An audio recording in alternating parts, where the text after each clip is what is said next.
I want to address the topic of suicide. Suicide is the tragic culmination of any number of complex negative stressors, interactions, and factors. No one is immune to the pressures of modern society. We can only remain resilient by arming ourselves with protective measures, such as adequate access to resources and having a sense of community and belonging, or in our context, considering yourself a valued member of the team. Such protective factors are not automatic, and they must be intentionally cultivated and promoted. Know your enemy. View suicide as the adversary and recognize its impact and its potential to destroy. From 2012 to 17, the total Army family lost over 1,800 soldiers, civilians, and family members to suicide. Many cases may have been prevented through greater awareness, effort, and engagement by their surrounding community. Within our own Army Reserve Aviation Command family, we have suffered 6 suicides, 29 suicide attempts, and 81 suicidal ideation cases within the past 6 years. That's 116 cases of lives lost, scarred, and the value of life questioned. Even in the face of these losses, our command has historically done an outstanding job of taking care of each other. Command teams, first-line leaders, and battle buddies have successfully handled these difficult cases and have been proactive in identifying our soldiers at risk.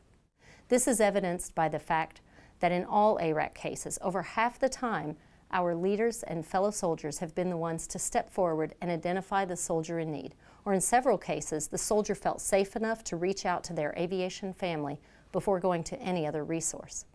This tells me that you're upholding the Army values and exhibiting respect and dignity toward each other, and such an approach has all but eliminated the stigma that's historically associated with soldiers asking for help. However, while you are doing a great job, there is much more work ahead. Our command does not intend to lose one single soldier, civilian, or family member to suicide. And for us to reach and maintain this goal, we must exercise vigilant surveillance for suicidal ideations and behaviors. I want to make it clear that if anyone within this command voices suicidal ideation, regardless of how veiled the threat may seem, it is to be addressed immediately and considered a medical emergency. All command teams will ensure the individual is medically assessed, treated if required, and that follow-on recovery care is ensured.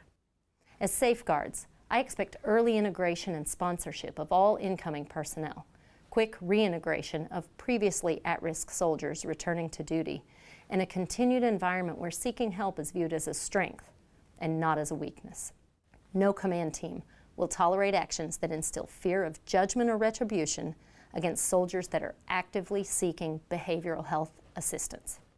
I want you to remember, we're mission first, but we're genuine care always. Genuine care is to be exemplified by a proactive engagement in our soldiers' lives and the difficult professional and personal circumstances they may find themselves in. Good leaders realize that whatever's going on in an individual's personal life directly impacts their professional life, and likewise, what's going on in the professional setting carries over to the home front.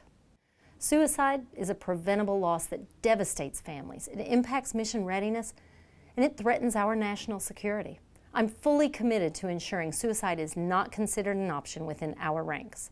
This can only be accomplished by each of us taking a personal interest and investment in the improvement of the lives of those around us.